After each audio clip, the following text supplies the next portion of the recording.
Morning students. बेटा हमारा प्रथम पाठ सुभाषितानि कंप्लीट हो चुका है। उसके बाद आज हम सेकंड जो हमारा द्वितीय पाठ है प्रेरणा, आज वो हम पढ़ेंगे। प्रेरणा क्या होती है? आप हिंदी में भी हम प्रेरणा कहते हैं ना। इनकी किसी चीज़ से हम जीवन में आगे बढ़ने के लिए, किसी भी चीज़ से अगर हम प्रेरित होते हैं, यानी कि हमें उस चीज़ से प्रेरणा मिली है।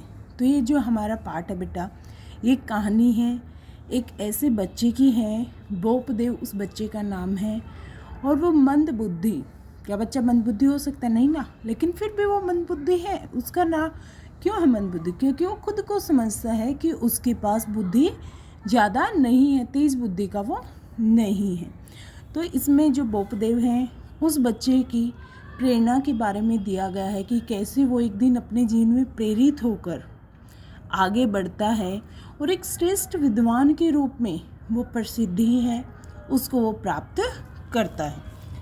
चलिए बेटा, अब इससे पहले हमारा जो क्रियाकलाप है एक बार उसको देख लेते हैं। ये क्या है? इसमें बेटा दो चित्र दिए हुए हैं, फर्स्ट सेकंड। फर्स्ट वाले में अगर हम देखें तो क्या है, एक सैनिक है, दोनों में सैनिक है।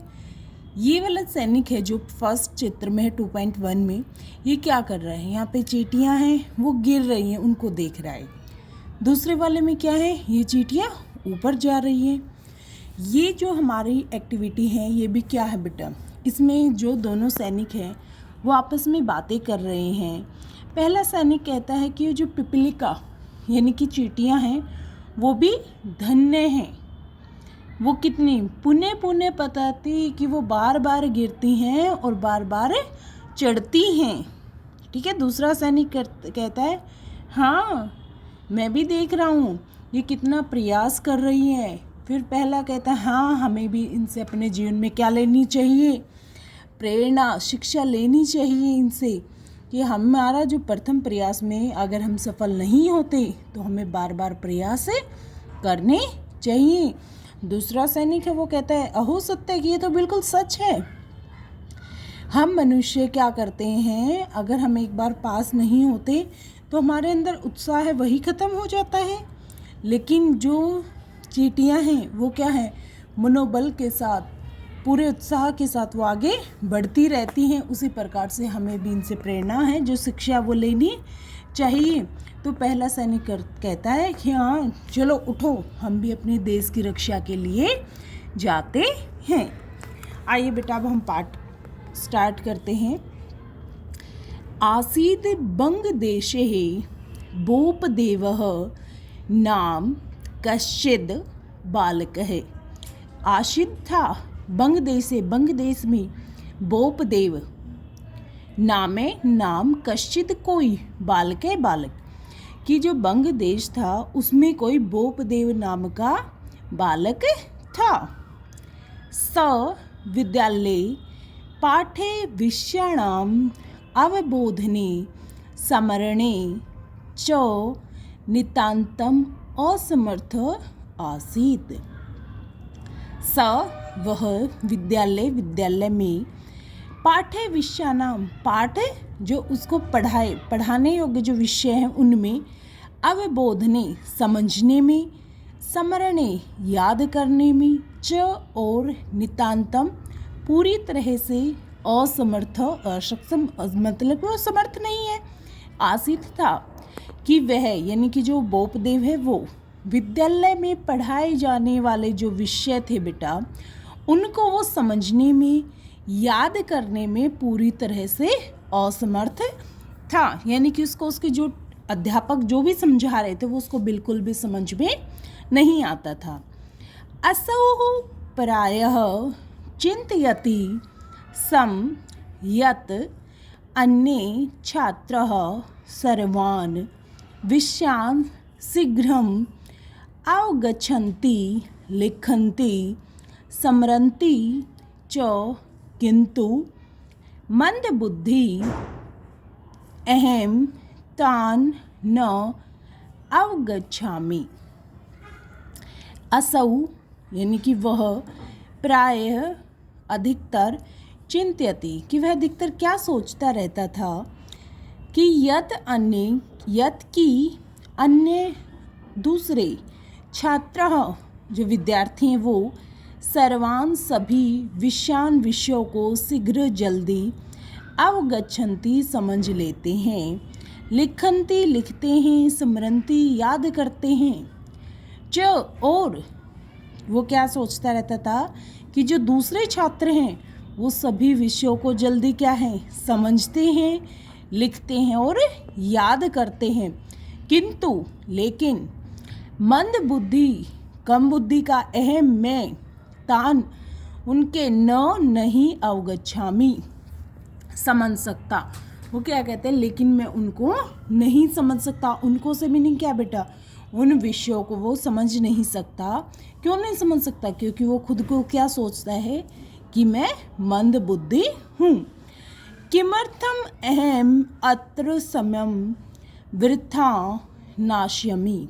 किमर्थम किस लिए, अहम मैं, अत्र यहाँ समय वृथा व्यर्थ नाश्यामि नष्ट करता हूँ। वो क्या कहता है, तो फिर मैं किस लिए अपना यहाँ पर रहकर अपना जो समय है वो व्यर्थ कर रहा हूँ, यानी कि मैं यहाँ रहकर क्या कर रहा हूँ, अपने समय को बेकार नष्ट करता हूँ। फिर आगे कहता बेटा, एकदा स परीक्षायाम सफले न अभवत विद्यालयात् च बहि निर्गच्छत। कि एक बार वह परीक्षा में सफल नहीं अभवत होता, विद्यालय से च और बही बाहर निर्गच्छत निकल जाता है। कि एक बार वह परीक्षा में यानी कि उसने कोई टेस्ट पेपर दिया, उसमें पास नहीं होता तो वह विद्यालय से बाहर चला जाता है। मार्गे एक कूपः आसीत्। मार्गे रास्ते में एक कुआं आसीत था। कि जिस रास्ते से वो जा रहा था बोपदेव, वहाँ रास्ते में क्या था, एक कुआं था। कूप समीपे एक विशालः शिलाखंड आसीत्। कूप समीपे कुएं के पास एक विशाल बड़ा शिलाखंड पत्थर का टुकड़ा आसीत था। किस कुएं के पास क्या था, एक बहुत बड़ा पत्थर का टुकड़ा था। शिलाखंडे अनेके लघु गर्ताः आसन। कि शिलाखंड यानी कि जो पत्थर का टुकड़ा था उसके पास अनेक लघु गर्ताम, लघु होता बेटा छोटे, गर्ताम गड्ढे आसन थे। कि उस शिलाखंड पर अनेक छोटे छोटे गड्ढे थे। अनेकः महिला कूप जलेन घटान पूरयन्ति सम।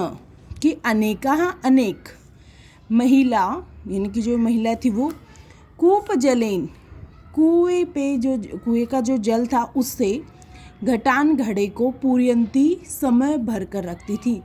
कि वहाँ पे महिला क्या करती थी, अपने घड़े को जल से भर कर उसके ऊपर वहाँ पर वो भर के वो रखती थी। बोपदेव तत्र अतिष्ठत। कि बोपदेव है वो तत्र वहाँ पर अतिष्ठत बैठा। एका महिला च अपृच्छत। एक महिला च और अपृच्छत पूछा। और बोपदेव ने क्या है वहाँ बैठा था और एक महिला से पूछा मात कि हे माता, एतान सुंदरान गर्तान क अरचत। एतान इन सुंदरान सुंदर गर्त गड्ढों का कौन अरचत रचा। कि ये जो सुंदर गड्ढे हैं इनकी रचना किसने की। सा उच्चई हस्ति वदति च भो बालकः वयम अत्र प्रतिदिनम घटान स्थाप्यामः। सा वह यानी कि वह जो महिला है वह ऊंची हंसना वदती बोलती है च और वह जो महिला है ऊंची आवाज़ में हंसती है, तेज आवाज़ में, और बोली भो बालक, हे बालक, वयम हम सब अत्र यहाँ पर प्रतिदिन हर रोज घटान घड़े स्थाप्यामः स्थापित करते हैं। वो कहती है कि हम सब यहाँ पर क्या करती हैं, हर रोज अपना घड़ा स्थापित करती हैं। घटानां स्थापनेन एतेः गर्तः जातः। और घट यानी कि घड़े की स्थापनीन, स्थापना से ही एतः, ये गर्तः, गड्ढे, जाता हो गए हैं, कि जो इन्होंने घड़े हैं उनकी स्थापना से ही क्या हो गए हैं, ये गड्ढे हो गए हैं।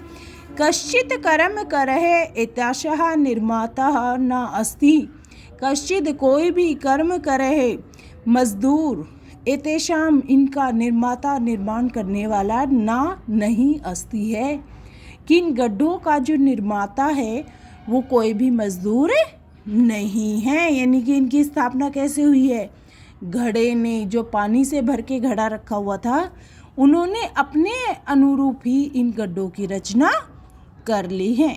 ठीक है बेटा, इससे नेक्स्ट का जो हमारा पार्ट बचा हुआ है बेटा, ये हम नेक्स्ट वीडियो में करते हैं। ओके, थैंक यू बेटा।